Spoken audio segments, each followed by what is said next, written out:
All right. Hello, everyone. My name is Ashley Biggs, and I am the Marketing and Outreach Librarian for the Maryland State Library for the Blind and Print Disabled.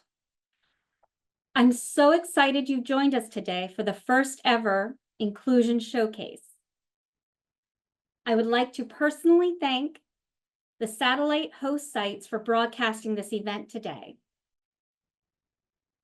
I would like to welcome our guest speakers, the National Federation of the Blind, Foundation Fighting Blindness, Maryland Accessible Telecommunications Program, Maryland Technology Assistance Program, of course, the Maryland State Library for the Blind and Print Disabled, Division of Rehabilitation Services, and 988 Mental Health Hotline Ambassadors. A few housekeeping items as we get started. Please remain muted until it's time for questions and answers. Please refrain from using the chat until it's time for questions and answers. Questions and answers will be at the end of the program. This program is being recorded for future playback. We have captions and an ASL interpreter for today. Without further ado, I would like to kick off the showcase by introducing the Maryland State Library for the Blind and Print Disabled. The Maryland State Library for the Blind and Print Disabled provides accessible reading options to those who cannot access traditional print. This may be someone with blindness, low vision, or print disabilities like dyslexia, traumatic brain injury. We offer books in audio and braille formats, mailed directly to your home, or download via Bard mobile application. Audiobooks mailed to you are provided in a specialized format that works with a specialized piece of equipment known as the digital talking book machine. The talking book machine is lent to you by the library. In addition to providing books and magazines in audio and braille formats, the library provides access to accessible college textbooks, access to the NFB Newsline at no cost, access to Bookshare, a third-party service at no additional cost, and access to programs and events, and more geared towards those with print disabilities. This is a very brief overview of our services, but we can be contacted at 410-230-2424 or via our website, lbpd.maryland.gov.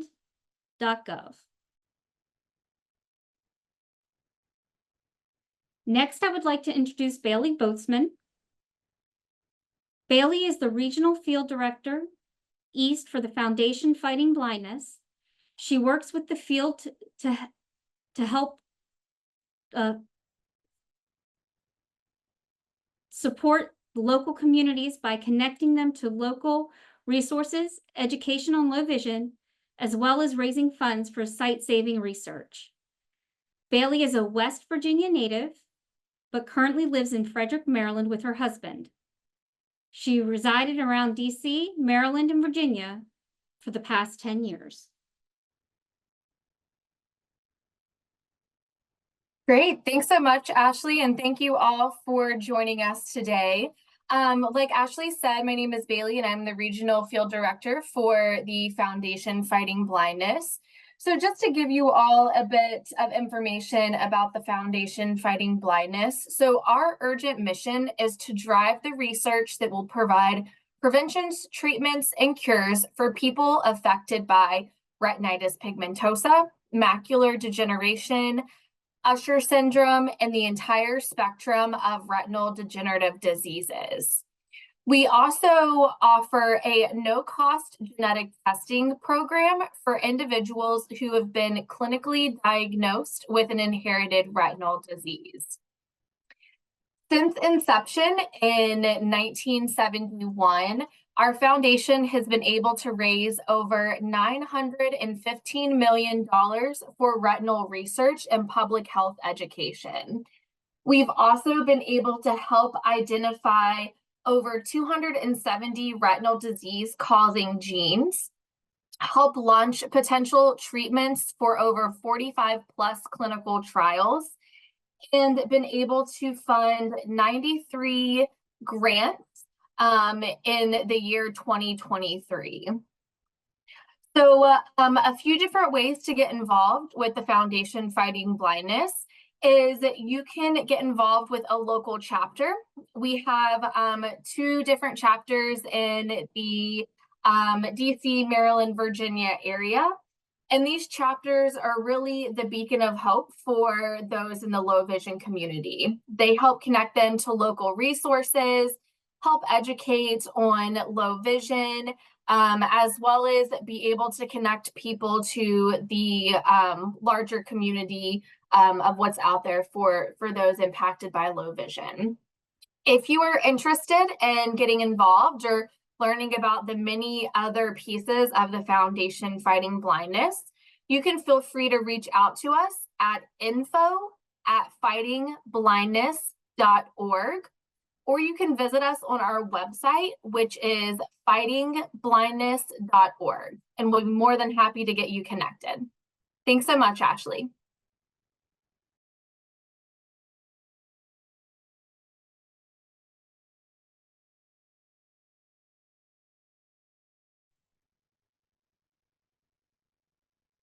Okay, this is Jane, and we next have Marguerite Woods from National Federation of the Blind. Marguerite, if you would like to take the stage, we would love to hear about your work with NFB. Thank you. Awesome. Awesome. It's unmuted? Yes. Okay. Hi, everyone. Can you hear me? Yes, Hello? we can hear you. Okay, great. Fantastic. First of all, as Jane said, I am Marguerite Woods, and I am with the National Federation of the Blind of Maryland. I'm an African-American woman, and I'm doing this for my blind and low vision friends. A little description. I am a deep brown. I am blind, and I'm also bald. And I like to think that I look at the world through very bold and beautiful perspectives. Also today I'm wearing dark shades, and I have on earrings and a black and white top. So just a little description there. So as Jane says, I'm with the National Federation of the Blind, and because I did not experience blindness as a younger person, I became blind as an adult. And as you can imagine, that was quite devastating for me. And initially I was chasing sight, and didn't want to hear anything about any tools or skills or anything like that for blindness. I had indoctrinated beliefs about what it meant to be blind, and I didn't want any parts of it. Well, as life would have it, it became necessary for me to make another decision. So I decided to make peace with the blindness and the vision that I was experiencing and try to make the best of it. As a result of that decision, I started to seek ways to manage blindness. And I was able to connect with the National Federation of the Blind of Maryland. Initially, I was overwhelmed with what I heard about the NFB, and wasn't sure that it was a place that I could connect with. And I sort of went around, the world trying to understand better what I could do as a blind person, and was inspired to reconnect with the National Federation of the Blind. And I made a decision to separate the message from the messengers that were not actually connected with the National Federation of the Blind. And I discovered an incredible world of support and understanding and creativity that allowed me and anyone that was willing to understand that blindness is a characteristic and it's not the thing that defines who we are as blind people totally, and that there are ways to manage being able to live the life that you want. So what I discovered was that the National Federation of the Blind got started back in 1940. And it's a national organization with affiliates in every state, including DC and Puerto Rico. And because I'm here in Maryland, I connected with the National Federation of the Blind of Maryland and discovered that it is an organization that is run and governed by blind individuals. And the little word of, OF, is so significant and important for that very reason. Many organizations are for the blind and they're run by sighted individuals. And that's a distinction that is incredibly important because the National Federation of the Blind has been able to assist low vision and blind people in becoming independent, being able to be a part of a movement that is advocating for the rights of blind people to exist and have the opportunity to enjoy education, recreation, entertainment, and all other aspects of life. We just need the tools and the skills to be able to manage that. And as a result of that, I've learned to advocate for my personal self. I've been able to advocate for other low vision and blind individuals. I am also an older adult. I've been able to advocate for blind older adults in the community at the local level, as well as the state and the national levels. The National Federation of the Blind is a place that's very well organized, understands how important policies are. Each year we go to Annapolis during the legislative services sessions. And because of our membership, we are able to create resolutions and that are sanctioned and passed by our membership. And so we'll go talk with our representatives about the things that are important to us to help us in areas of being able to vote so that we're having a private vote and also being able to access information so that we can independently take care of our finances, of our health, of our personal business, which is very important to us. Of course, there's nothing wrong with accepting help, but you don't always want to accept help.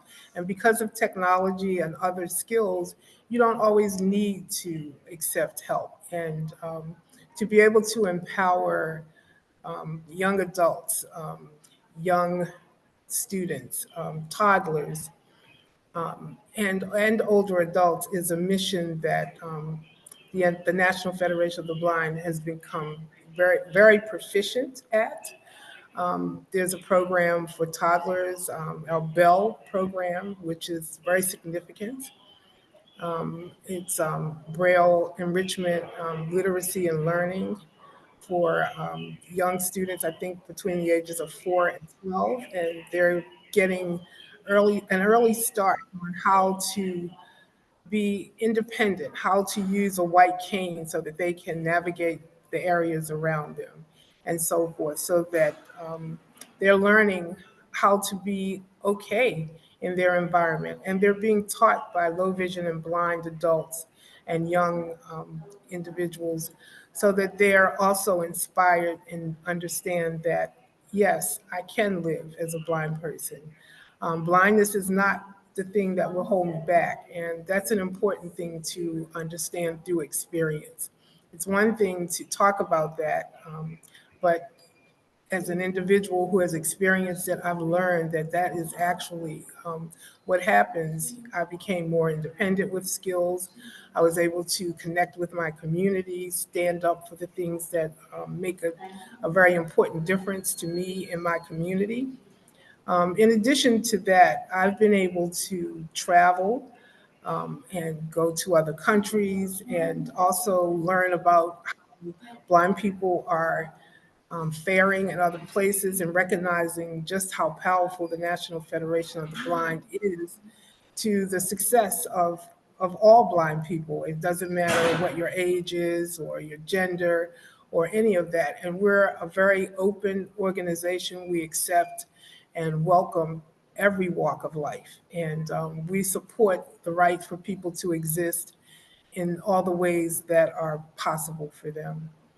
In addition, I've been very involved with our senior division, and here in Maryland, we do a lot of programs on a quarterly basis to share with older adults and family and friends all of the things that make a difference for us so that there's a better understanding of what's possible. We talk about things like shopping and doing your finances, understanding what services are out there that can be supportive of helping you to become as independent as you would like to.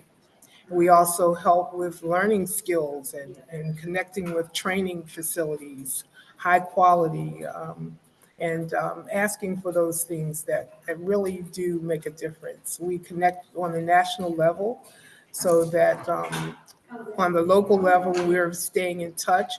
The national level does a presidential release each month so that everybody is aware of what's going on and having an opportunity to participate. You have an opportunity to hone your skills by participating in the activities of the National Federation of the Blind. And so I've been able to do that over the years and really make a difference, being able to connect in my local community so that I can share what's possible for individuals who don't already know about us, to let them know through my example that there is life after blindness, if you will. The National Federation of the Blind's national headquarters is here in Baltimore on Wells Street, 200 Wells Street. And we're open, of course, during the week. And you can come down, you can call to do a tour and see what we're doing down there. We have chapters throughout the state. We have chapters in Baltimore City, the county, and we also have what's called the at-large chapter, which I'm the president of. And so we have membership all over the state. And people call in. It's a virtual meeting once a month. And there's a lot of information that's shared. We have speakers. And we also help individuals who are just becoming blind and they are not very comfortable about coming out. And this is an opportunity for them to hear from other older adults and young adults who are also managing blindness. So there's a real network of friends and family. It's very supportive. And we do a convention each year. We have a state convention as well as a national convention. And we would love for anyone who's interested, whether you're sighted or not, to come share with us. You're invited to our meetings. Our website is nfbmd.org, and that's for the National Federation of the Blind of Maryland. And our national website is nfb.org. And you're welcome to take a look. There are contact names and numbers there, and more information about our policies and our meetings and our advocacy. So thank you for that. All right, back to you, Jane.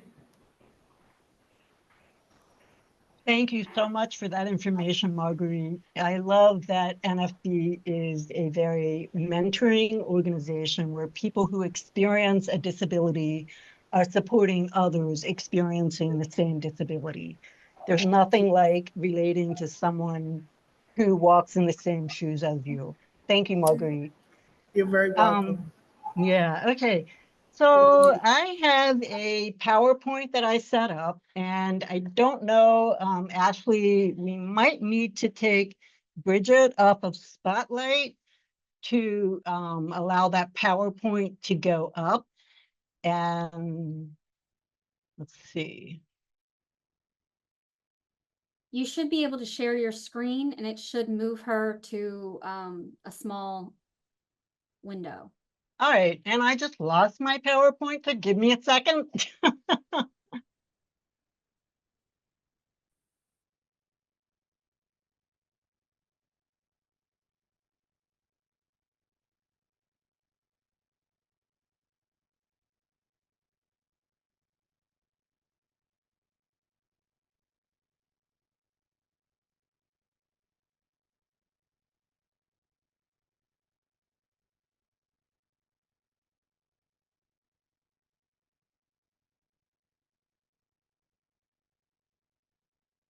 Second.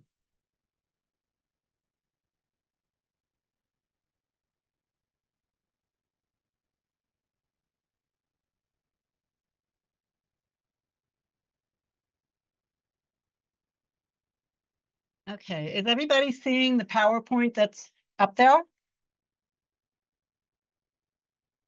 No, we're not seeing it. Okay, hold on.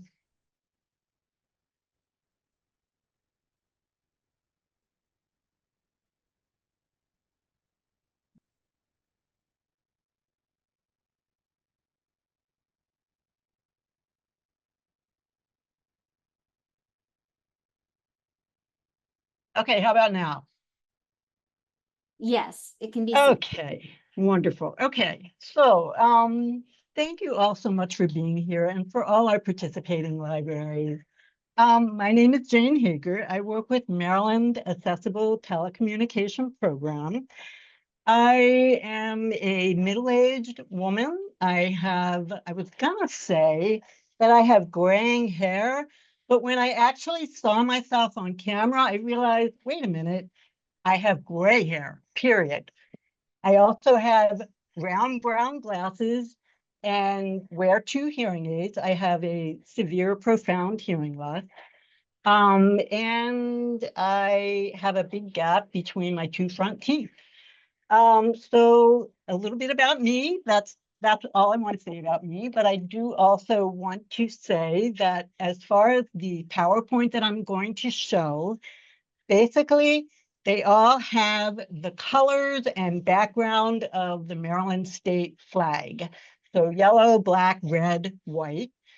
Occasionally, they have logos on them from our agency and the 2 programs under our agency, and that is Telecommunication Access of Maryland, Maryland Accessible Telecommunication, and Maryland Relay. And then overlaying information with bullets. So rather than going into the details of each, I'm just going to give you that general information as we go through. So Telecommunication Access of Maryland is a state agency housed under the Department of Disabilities. We provide assistive services and equipment for Marylanders who have difficulty using a telephone. And that's done through the Maryland Relay program as well as Maryland Accessible Telecommunication.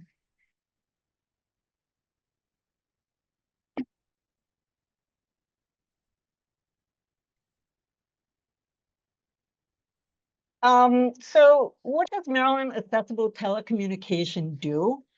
Our goal is to put accessible telecommunication. And let's think about what telecommunication means anymore. It's not just about making and receiving phone calls. Telecommunication involves texting, it involves video platforms of communication, and it involves emails as well. So our goal is to put in the hands of the people that need it the most, those kinds of equipment that enable them to do all of these things, regardless of their disability. So what does that mean? What kind of equipment is available? We have good old traditional landline equipment that may include amplified phones or phones that are especially designed for people that have memory loss by placing pictures on the actual phone base. It could be an iPad. It could be one of our many specialized wireless devices. Also, we have accessories, things like alerting devices. On the slide right now, there are various pictures of different pieces of equipment. There's one that's called the Square Glow. This is an alerting system for people who are deaf, hard of hearing, and can be used by other people as well. That lets people know that there is a phone call coming in or a person at the door. Additionally, we have alert devices for people who are fall risk. They automatically connect with 911, and they are absolutely no cost for using them. As with all of our equipment, we are a free program. There's no cost for any of our services or any of our devices. And on our next slide, we have a list of who will benefit from our program. Again, we serve people of all disabilities. I'm going to name 7 categories, but it could be a mix of those, or it could be outside of that. People who are deaf or late deafened, people who are hard of hearing, the deaf-blind community, people who have difficulty speaking, people who have limited mobility, people who have cognitive difficulties, and the low vision and blind community. And that's specifically who we are speaking to today, those of the low vision and blind community, and how we can benefit you.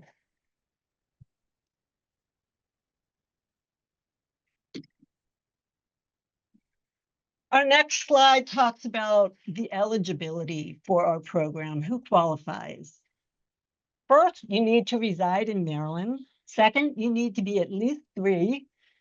Third, you have to be of limited income or receiving a benefit such as Social Security or veterans benefit. Fourth, you need to have a verifiable disability. That means that you have difficulty using a standard piece of telecommunication equipment. And then lastly, we do not provide for landline services or cell phone services. That's something the individual is responsible for. Okay, and our next slide talks about our application process, some of the details for that. Recently, we have implemented an electronic online application that is available at mat-apply.org. That's mat-apply.org. That is an entire electronic process. You upload supporting documents into that, and it's a very quick way to get the process done and go moving on to the rest of the services. You can also call us at 800-552-7724. We also have a video phone at 443-453-5970 and request a paper application. Our applications are available in Braille, large print, English, and Spanish. You can email us at mat.program1@maryland.gov and request that we send you the application electronically. In that case, you would print it out, complete it, scan it, and you can email it back to us, as you can with the paper application once you receive that. In addition to the paper application, if we mail it to you, we will provide you with a prepaid, pre-addressed envelope so that you can just put everything in there and send it on back to us. If you choose to do that, that's fine. But I emphasize making a copy to keep in your files because sometimes I don't know what happened, but we don't receive applications. This is rare, but it does happen. So it's always good to keep a copy at home. In addition to that application, the supporting documents include a copy of some kind of a bill. It could be internet, phone, utility. What we're looking for is your address on that bill to match and also include this, a copy of a photo ID. And then additionally, we need a copy of income proof. So if you are a Social Security or Veterans beneficiary, then you just need to provide us with a copy of that award letter and no other income information.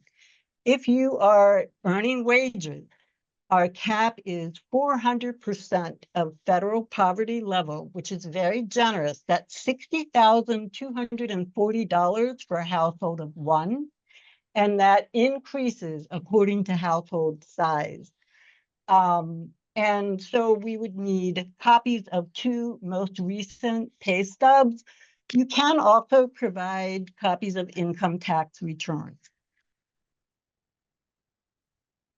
Okay, next slide, talking a little bit more about the application process. Within that application is a form called the Disability Certification Form. This is signed by a healthcare provider who can attest to the individual's disability.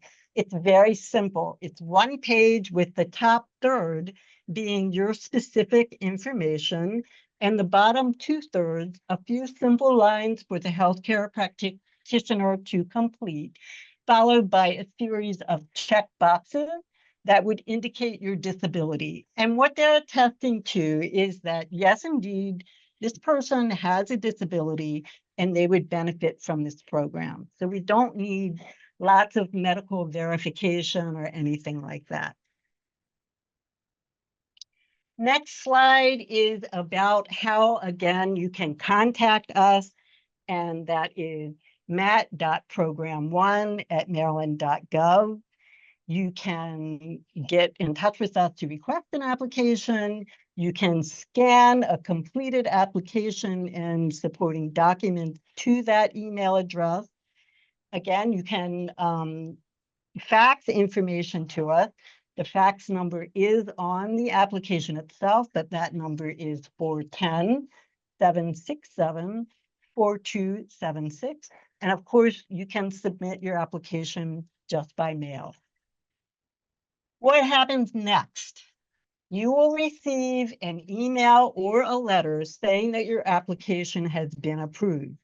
That communication will have information about the evaluator that will be working with you.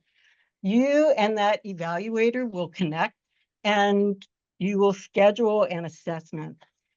Mostly this will take place remotely. However, it is possible that you'll feel that you need an in-person evaluation, and that's perfectly fine. That can be arranged. We can visit you. We can meet at a library. You can come to our office, however it works to set it up.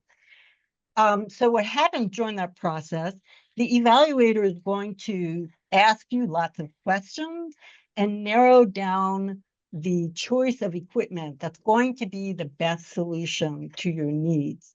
That may include accessories. For example, if you're an individual who is in a wheelchair, you may need a mount that attaches to your wheelchair to hold your device. We will provide that. It could be that you're a person who has mobility issues and you're not able to do things like tap or swipe on your phone. We will provide specialized switches to enable you to do that. So once that decision is made about the equipment, we will go through our process of ordering it. It could take 2 to 3 months before the equipment arrives. Sometimes it's much faster than that. However, for most of our Apple devices, it is around a 2 to 3 month range waiting time to receive it. Once you have that equipment, we are not going to leave you there to try and figure things out on your own. We are going to provide a trainer to work with you so that you understand everything that this amazing equipment can do. A few things that I want to emphasize: we are a loan program. That means that this equipment is still considered state of Maryland property. And that is to your benefit because we carry a 3-year warranty for all of our equipment. So that means if anything happens to it, if it accidentally breaks, it isn't working, reach out to us. We will take care of getting it fixed. It's 3 years. We have sort of a 3-year cycle so that you apply, you get your equipment. We expect that equipment to hold up and serve you well for at least 3 years. After those 3 years, you can come back to us as the equipment runs down, update your information, and we can provide services again. If at any point in time your condition changes and you need additional equipment or a different kind of solution to meet your needs, we can reevaluate and provide that to you.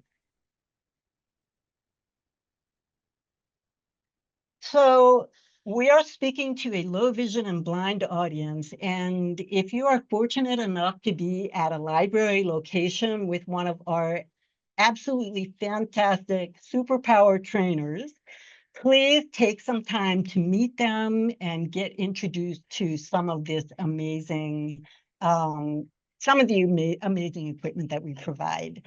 That includes the blind shell, iPhones 14 and 15, iPads, Android devices, the Hable One, RealSam, MiniVision, Smart Vision.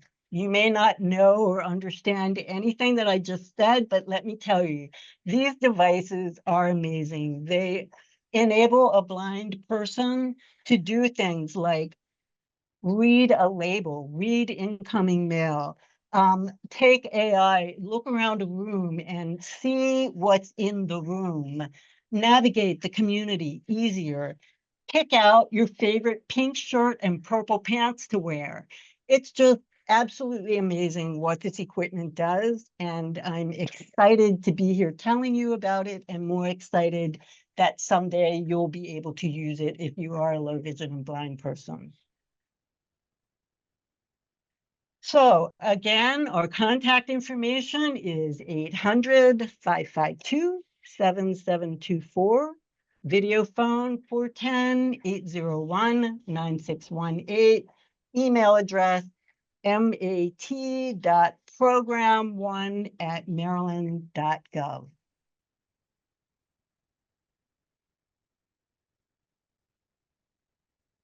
And thank you so much for that opportunity to share that information with you. And I am going to turn this over to Nora Walker. And Nora serves as the Public Health Coordinator for the Maryland Assistive Technology Program, which is a free statewide program helping to increase knowledge of access to assistive devices for people in Maryland with disabilities. Nora began working as a direct support professional at the age of 18 and remains serving people with disabilities throughout the state. So thank you so much. And Nora, take it away.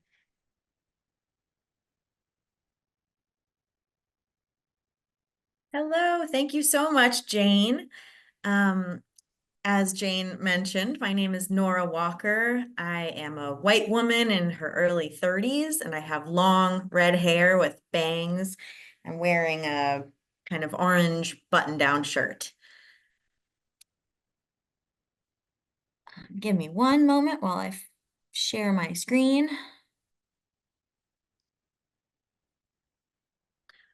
Okay.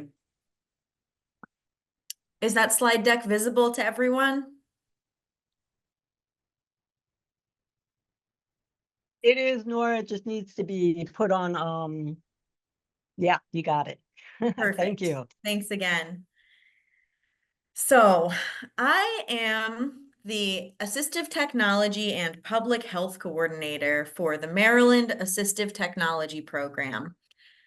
And on the slide right now, it just says Maryland Assistive Technology Program, and there are a couple of Maryland state logos for our program. So we are the assistive technology program serving the entire state of Maryland. However, there is a similar program that exists in every state in the country. So, you know, if you know of someone or you yourself live in a different state than Maryland, but you're interested in accessing similar services, you can certainly do that in your own state. The programs are run a little bit differently state to state. In Maryland, we are run under the state Department of Disabilities.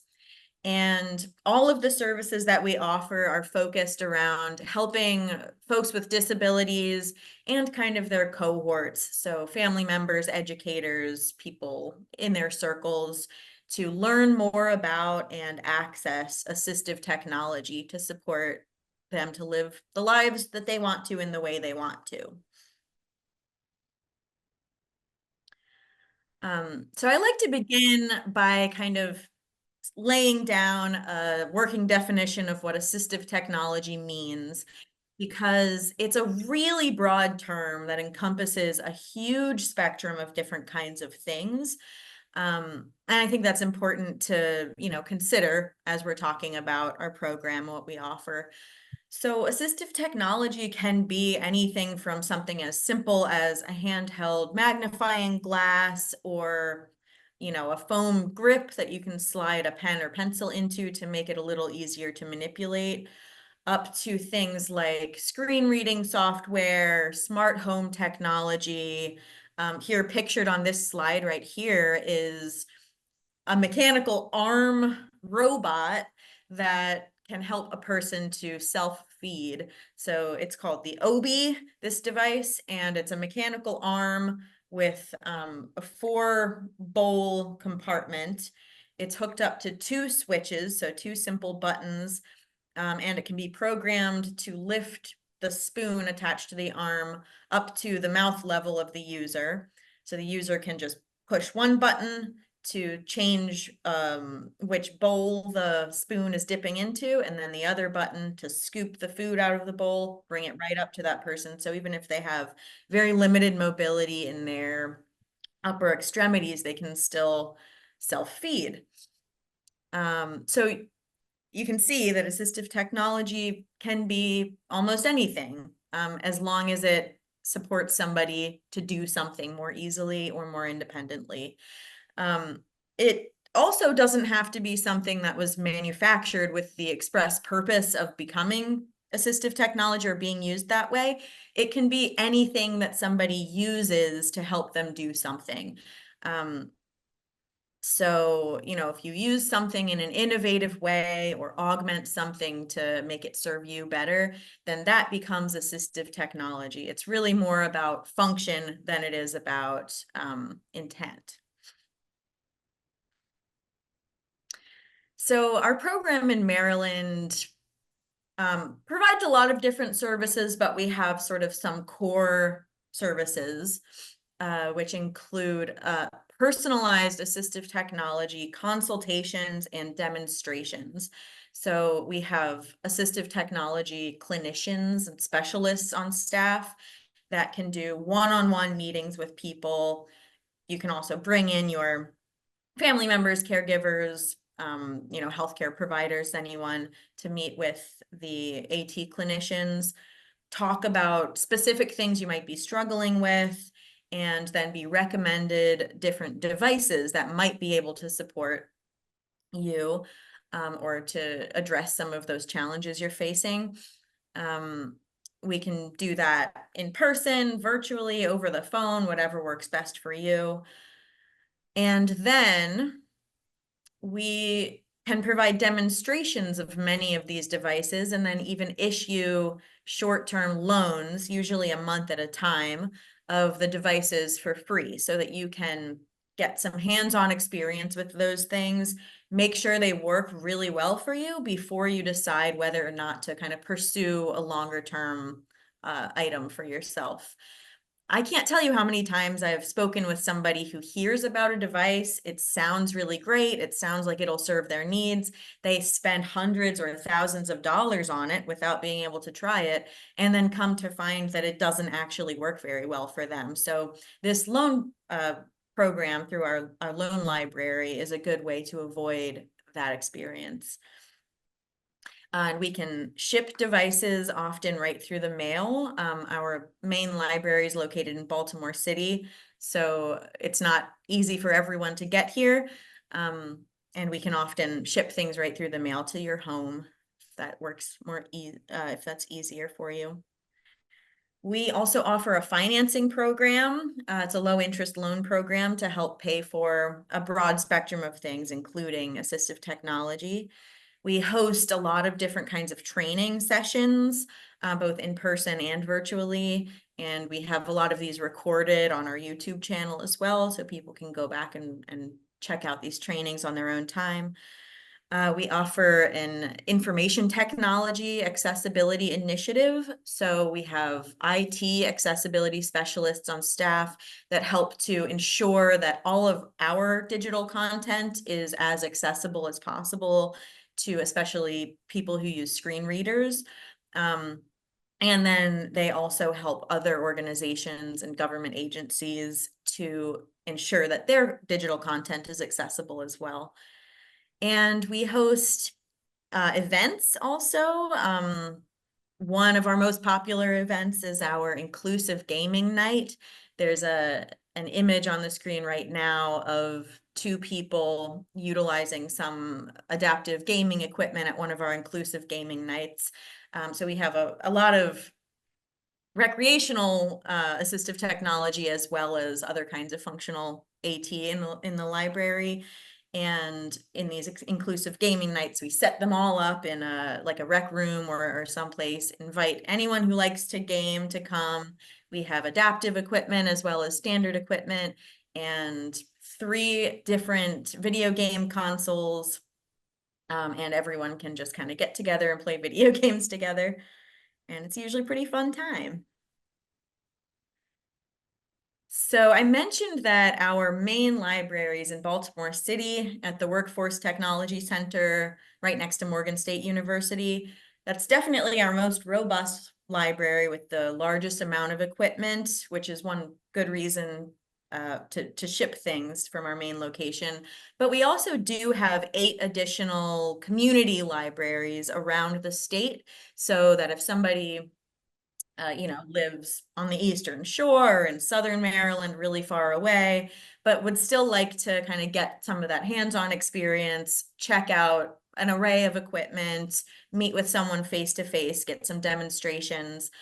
You can still do that. There isn't going to be the same amount of equipment, not all the same devices, but there will be, kind of a representative sampling. Most of these are located in the Centers for Independent Living. And then there's another additional one at the Arc of the Northern Chesapeake.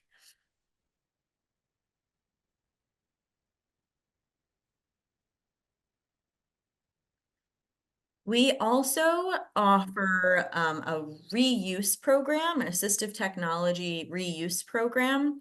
So this is a donation-based program. We do have a physical location in Columbia, Maryland, where we accept gently used, donated assistive technologies. So this sometimes can be things like telecommunication equipment that Jane was just talking about. It can be adapted keyboards and mice for computer access, Braille devices, CCTVs and video magnifiers, all kinds of things like that, kind of the higher tech assistive tech devices. We then refurbish them, sanitize them really well, make sure they're in good working order, and make them available for free for anyone who needs them. And we consider these to be long-term loans, so you can keep that device for free as long as you need it. We just ask that if someday you no longer need it, you return it to us so we can then make it available to someone again in the future. And on the screen is a picture of our program director holding up a sign for the reuse center in the reuse center.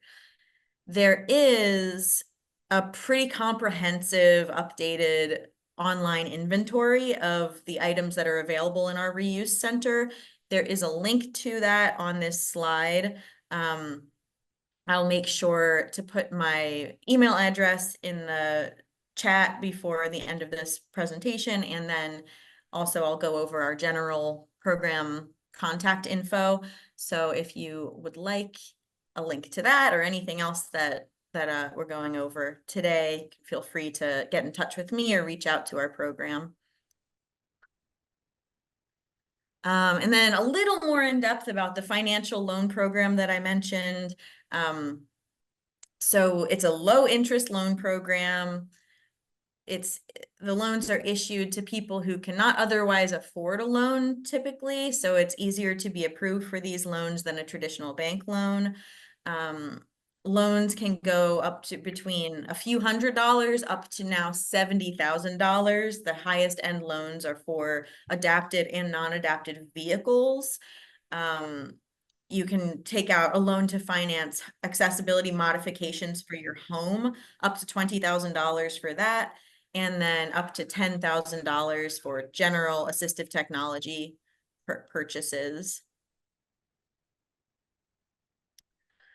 And we've got an easy online application you can find on our website. It's also linked here in this slide, or you can request an application by mail, or just get in touch with our program if you would like to speak with our loan officers about, additional information, how to apply. This is the only service that we provide that requires an application. Everything else that we do is totally free, no application necessary, no insurance, nothing like that, which is pretty unique about our program. We offer as well a statewide portable ramp loan program. So this is also a loan program similar to the devices in our loan library, but these ramps can be borrowed for up to 4 months at a time typically. And these loan programs are run through the Centers for Independent Living. So we were able to purchase a variety of different portable wheelchair ramps, house them at the Centers for Independent Living, and then those Centers for Independent Living operate as kind of satellites to facilitate those ramp loans depending on the zip code of the individual looking for a ramp. So these can be wonderful interim solutions if somebody's waiting for funding or trying to find the right contractor for a permanent ramp to be built. If someone is traveling and needs a ramp to access certain places or just to go over to a friend's house or access a certain business, or if someone is in recovery from rehab or something like that and needs a ramp just on a short-term basis. I will mention that the longest that these ramps come in is 16 feet, which sounds pretty long, but if you think about angles that would be safe for a wheelchair to go up and down, or for someone using a walker, that really is still only appropriate for up to a few stairs. So if you have 7 or 8 stairs leading up and down to your house, these are not going to work for you. But if you have an entrance or exit that you need to access with a pretty low threshold, this can be a great solution. A newer program that we're offering is a 3D printing assistive technology program. So we have an online catalog of low-tech little devices that we can 3D print and then just mail to you for free. These are things like little button hooks, things to help you hold a can of soda if you have issues with that, or carry grocery bags. We have a little pocket money brailer so that you can apply braille to your paper money to easily tell the dollar amount that it is, things like that, simple little devices. But we can also work with people in some cases to print custom devices if there's something relatively simple, relatively low tech that that you can think of that might help with something you're struggling with. So you can reach out to us, peruse the online catalog on our website if you're interested to just see what we kind of commonly print, but you can also reach directly out to us if you have needs that you don't see listed there. All right, this slide just lists our general contact information. As I mentioned, our main office is at the Workforce and Technology Center on Argonne Drive. It's 2301 Argonne Drive, the same building where Doors is located. Our main telephone line is 800-832-4827 or 410-554-9230. And our main email address is mdtap.general@maryland.gov. And then our website is www.mdtap.org. All righty, and I will be sure to throw my direct email address in the chat. So feel free to reach out to me directly if you're interested in our services, have any questions, or you can reach out just to our general program. Thank you so much for giving me this opportunity to speak. It's been a pleasure. Don't hesitate to reach out for anything. And I'm excited to welcome next Tandra Hunter-Payne, who is the Assistant Director of the Office for Blindness and Vision Services within the Division of Rehabilitation Services, or DOORS. She has spent 30+ years working on behalf of individuals with disabilities.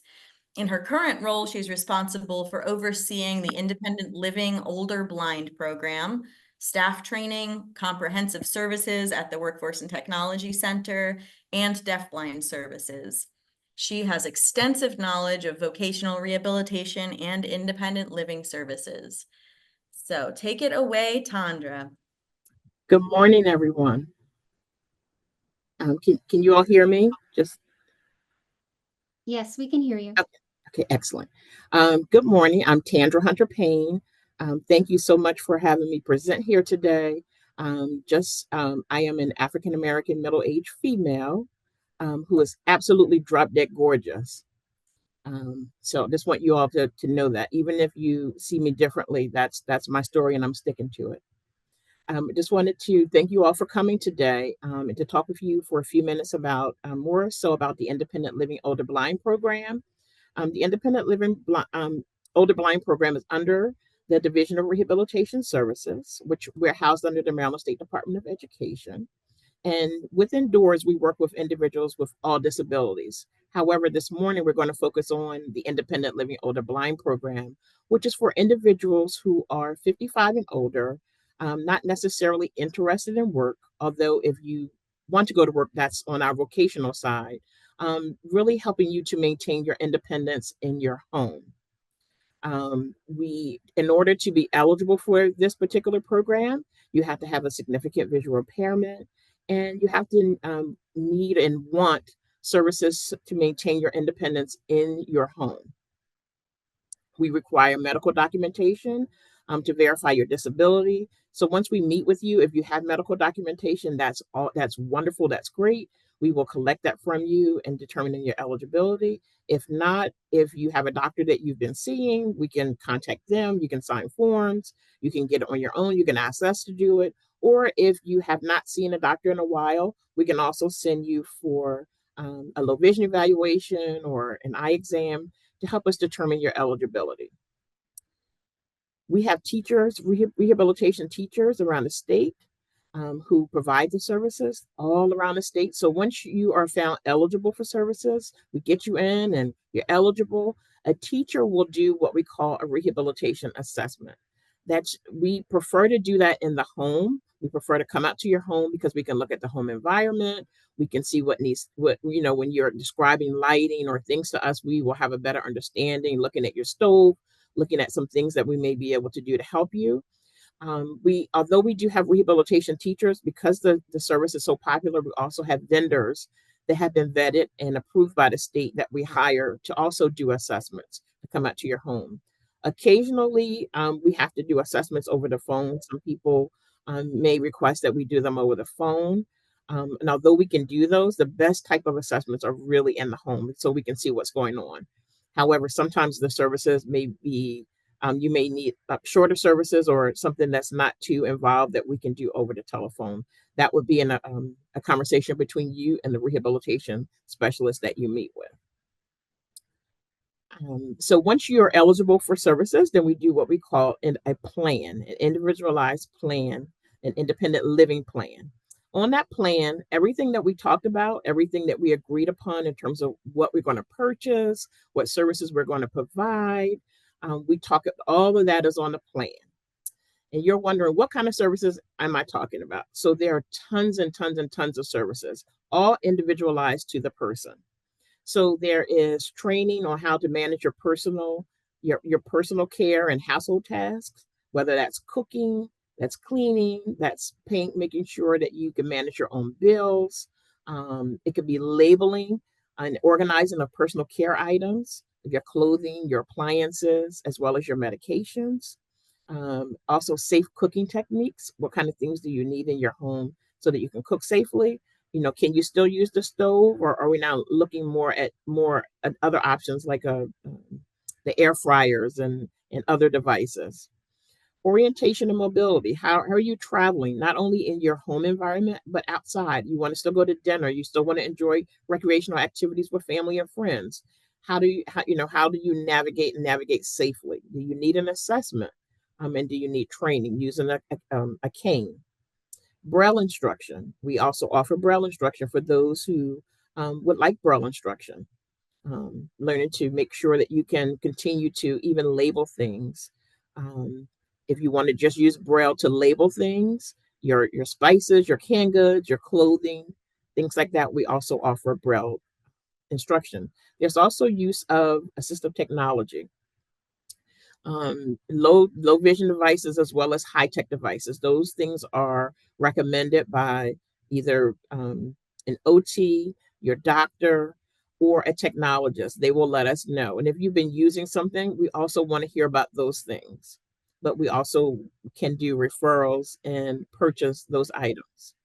We also do referrals to community and peer support groups and other services. So basically, when we come in, we are really looking to help you maintain your independence in your home.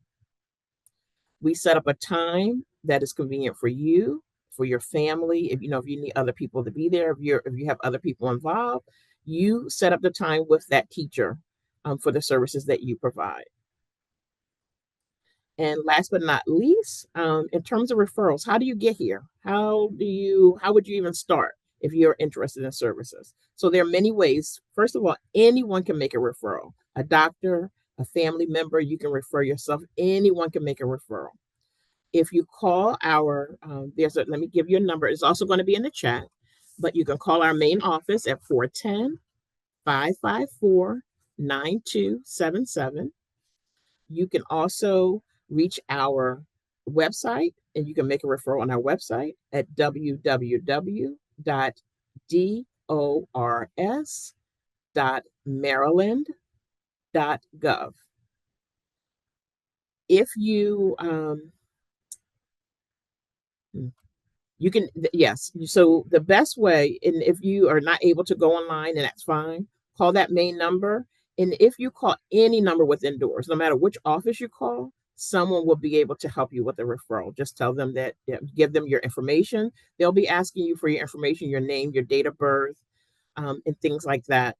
So if you're making it for someone else, make sure that you have their name, their date of birth, their age, their address, and maybe just a little bit about the kind of services that they're providing. Because in order to make that referral, we need that information. And that's just a little bit about the Independent Living or the Blind program. It's a wonderful program, and we're so excited. I know that some brochures went out to the libraries. So we're just looking forward to hearing from people who need our services. And again, I thank you for this opportunity to talk with the group.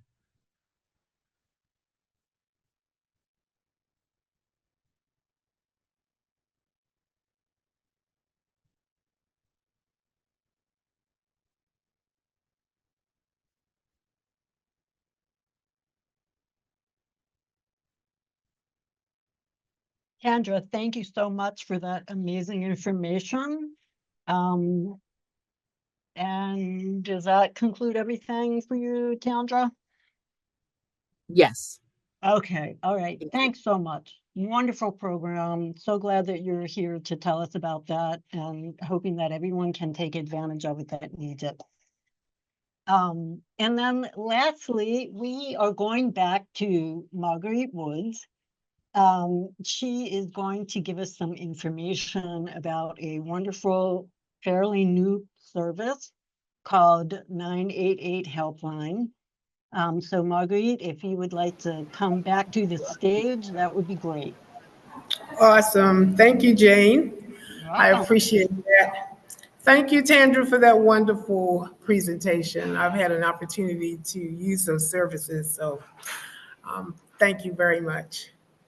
Okay, so the 988, a lot of people are talking about that now, and of course, I am here to encourage people to find more information at the locations where you're currently listening in today. There's some materials that are there for you to take home and have a reminder about 988. So many of us are very familiar with 911, which is of course, a national number where you can call for emergency police help. And through the years, it became very clear that some of those 911 calls didn't really need the services of the law. They needed more attention for behavioral and mental services, as well as substance use support. And so back in, I think, maybe 2020, the federal government thought that it would be a great idea if each state got together and sort of figured out what they would like to do in order to be able to offer a different way for people to call with the needs of behavioral and mental health issues. And 988 became that number. And so 988 is made up of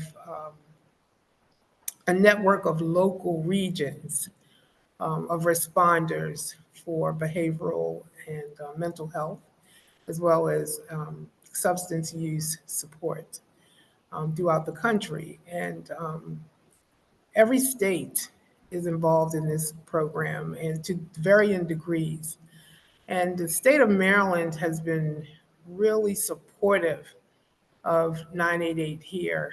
And back in 2022, we here in Maryland got together with about 80 different providers in the central Maryland area, which includes Carroll County, Baltimore City, Baltimore County, and Howard County. Now, 988 is statewide, but that particular central region is a focus that the state of Maryland has provided a lot of attention for. And as a result, there are call centers that are available for people to call 988, and you'll be able to connect with someone 24/7. And these are trained individuals that answer the phone so that they can hear what you're asking and be able to discern what kind of service they can help you with. And those services can include you being able to be connected with someone just because you need to talk, or you may be able to get a same day appointment at a site that will offer services that you do not have to pay for. The idea is that we're going to get to you what you need in the time that you need it. That there's also a mobile system there available to if you need someone to come out and actually be on site to help. There's a professional therapist, and then there's also a peer person that would be a part of that mobile system that would come out. And if it's decided that you actually might need to have a police officer involved, that can happen as well. As a result of 988 being landed in Maryland, in the central Maryland area, it became very clear that ambassadors in the community could be very helpful to getting the word out. And so that's where I come in. I am an ambassador with 988. And I have been since the program rolled out in July of 2022.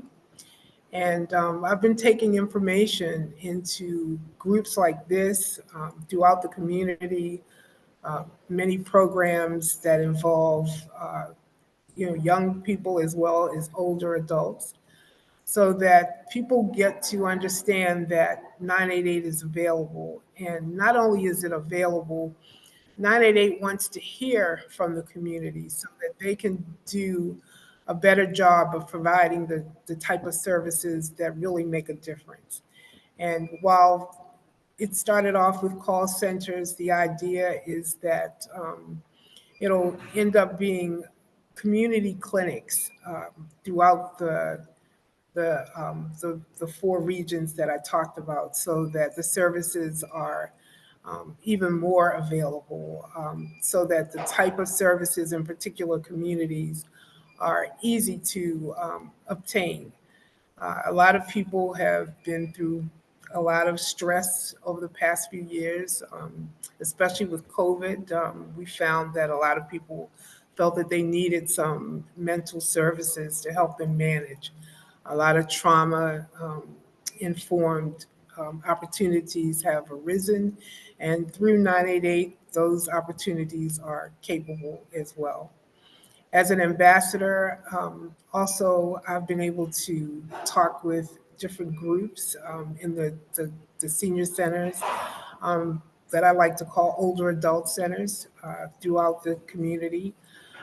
Sometimes just riding in a vehicle, going to my next location, I've been able to share information with the public service drivers, mobility drivers, because they are in touch with a lot of people that they're driving around, and they've been able to share the information.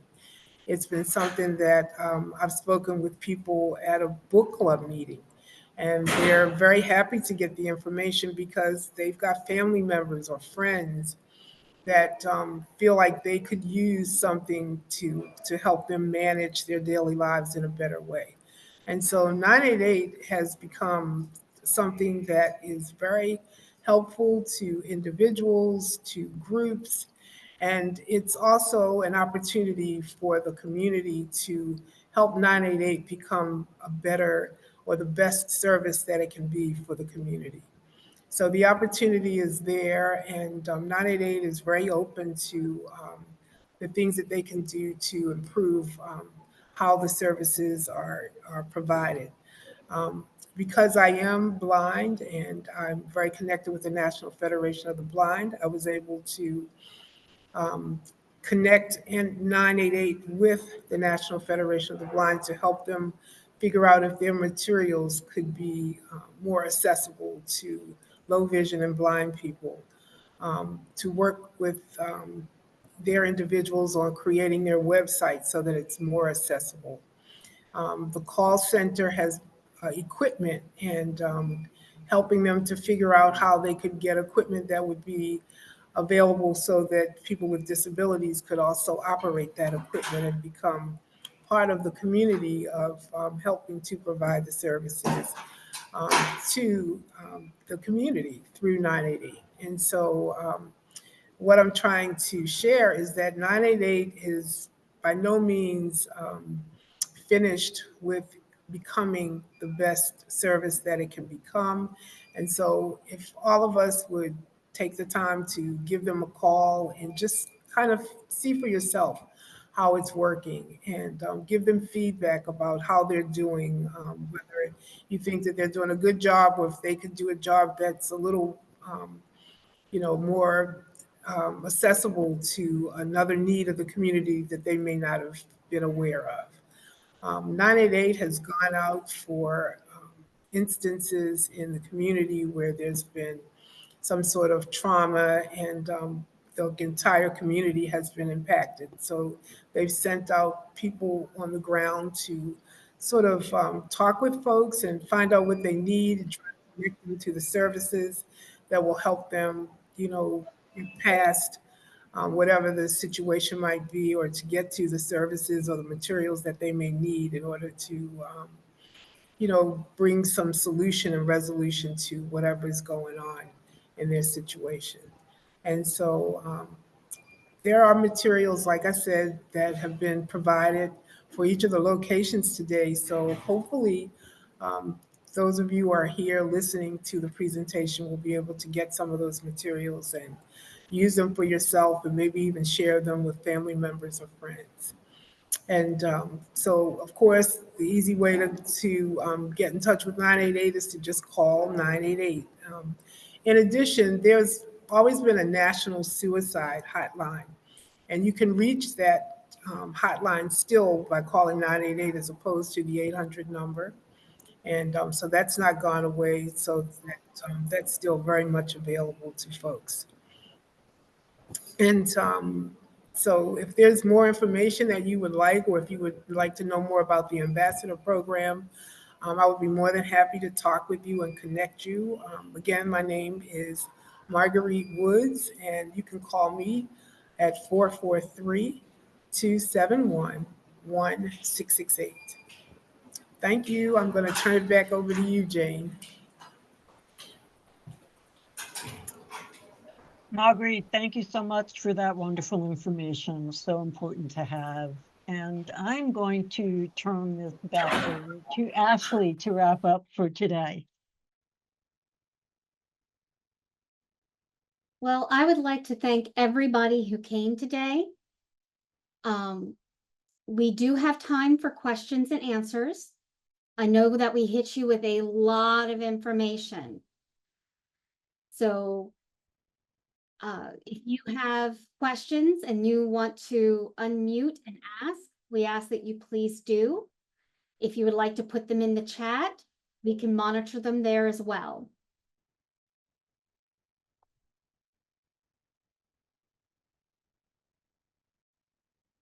The question reads, it may be difficult for some residents of Prince George's County to venture to other areas of the state to access these resources. Some of our residents have to travel to surrounding counties for support. Are there any organizations specifically within Prince George's County that support blind, print disabled, or deaf persons? Is there a list of organizations that offer accessibility services and support for each county?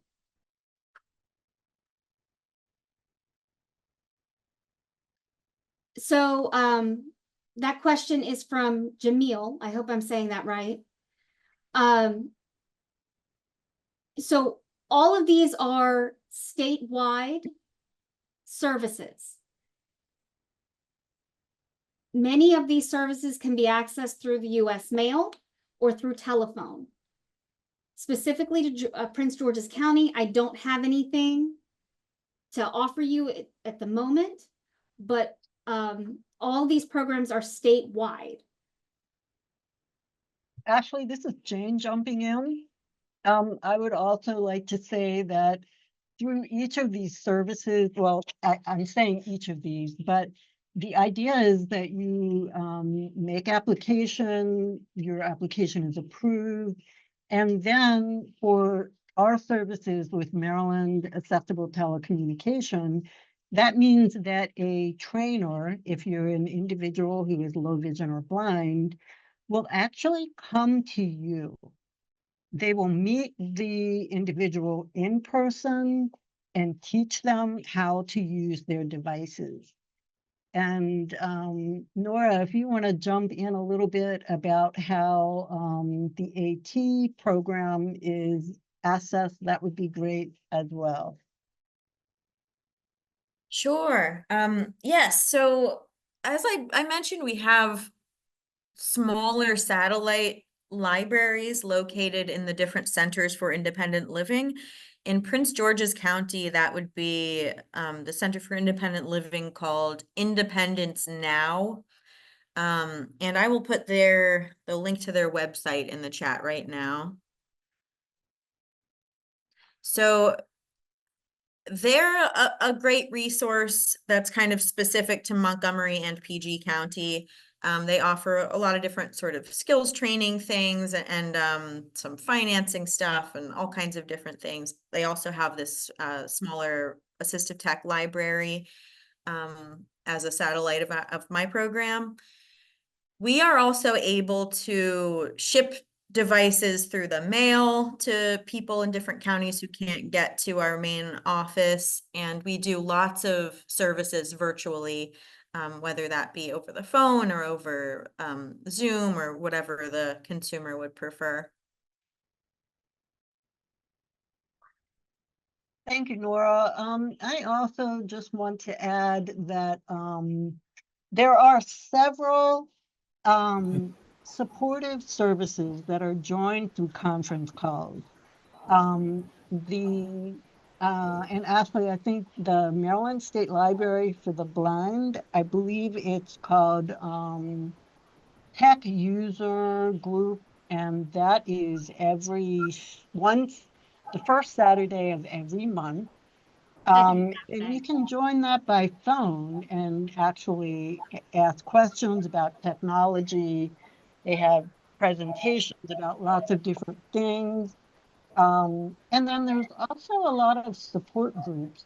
I am so sorry, I can't remember the name of the one that's actually in Prince George's County, but it is a group of low vision and blind people who join together by phone. Jane, this is Yeah, Marguerite. yeah, Yeah, go ahead. I just wanted to say for the National Federation of the Blind, there is a National Harbor chapter there in Prince George's County. And also the at-large chapter, which is, as I said, that's a monthly meeting that's virtual. And we have membership all over the state. And through the National Harbor chapter, there's another support group that they could give you information about. I don't know their number off the top, but they would be more than happy to give you that. You can either look on the Maryland website, nfbmd.org, or if you like, give me a call and I'll share that information with you. Again, I'm Marguerite Woods, 443-271-1668. Thank you, Marguerite. Yeah, and Yeah. there's also the American Council for the Blind. If you look them up on the web and become a member, which is free, of course, they'll accept your money if you want to make a donation. But they offer an amazing agenda every single day of services and activities that are all through, I believe you can either call in or you can access them through your computer. So anybody else have anything? There are a few more questions in the chat.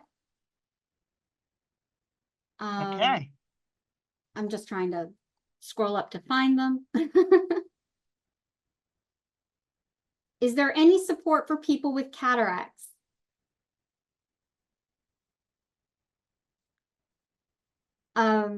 So our services can be used at the Library for the Blind and Print Disabled by individuals who have cataracts if they are unable to access traditional print due to those cataracts.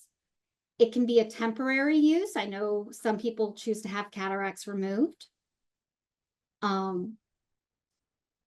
But we provide books and magazines and audio and braille to keep you reading. That's at LBPD.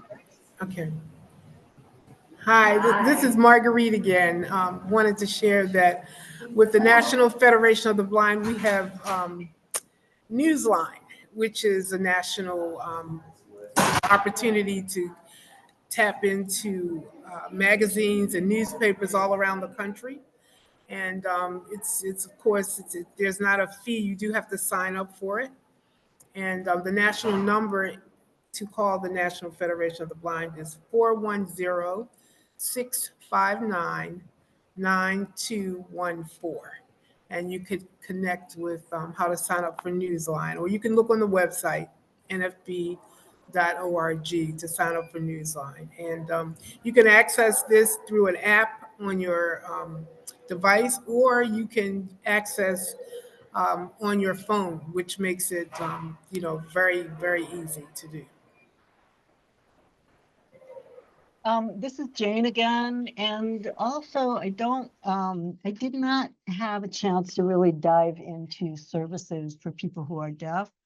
Our program, Maryland Accessible Telecommunications, offers specifically a program for people who are deaf-blind, who depend on American Sign Language, by providing them with a communication facilitator that will come into their home or a chosen location to support them through tactile communication to make video phone calls and join in video platform meetings. Also, as just a resource, there is library programs through the Deaf Library, the Maryland Library Deaf Culture Center, I think. Deaf I might Culture have that name. Digital Library. Deaf Culture Digital Library. Thank you, Ashley. And there's also a newly developing wonderful statewide organization, the Maryland Deaf Community Center. That's actually located in Frederick, but they have information about great programs and resources. Just check them out and see what they're up to.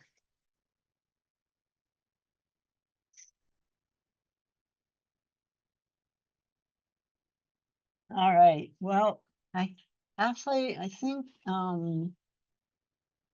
do you see anything else? Any other questions we can speak to? I don't see any more questions in the chat that haven't been answered. If anybody would like to unmute and ask a question, please do. And I also just wanted to say, we recruited libraries from across the state, and we were so lucky and, blessed to have 12 join us and become host sites. We did our best to try and get people from the MAP program there to talk in person about equipment. We couldn't get someone everywhere, but we just really appreciate you all being here and supporting this endeavor, and hope that we've helped people out. And I'm gonna be here at the Oakland Library. I'm gonna get into the other room where the equipment is set up in just a few minutes. And so, anything else?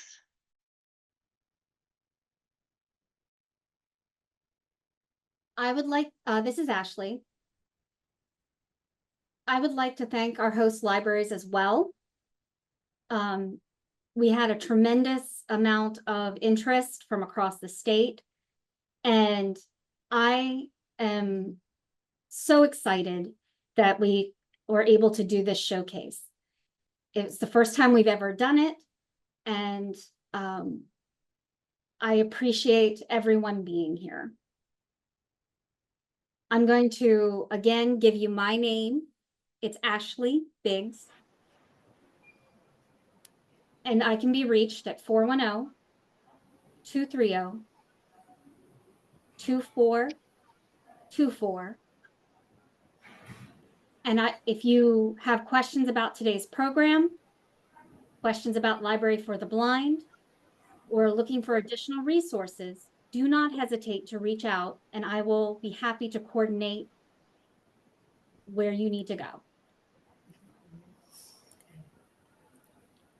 Thank you, Ashley. This is Marguerite. I just wanted to say how much I appreciate being here as well. I'm here at the Central Library, Enoch Pratt Free Library in downtown Baltimore, and I'm going to be going into the room where the equipment is as well once we conclude here. But thank you so much.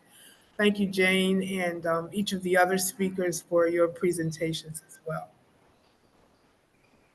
Thank you, Marguerite. And this is Jane. I just want to give a big shout out of thanks and gratitude to our wonderful interpreter, Bridget, and also to all of our superpower trainers at the library locations. Thank you all so much.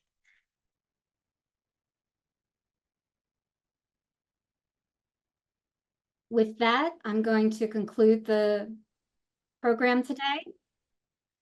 I'm going to stay on for just a few more minutes to make sure everything is wrapped up, but if you would like to leave today, you are more than welcome to do so. Thank you, Bridget. Take care. I'll talk to you later.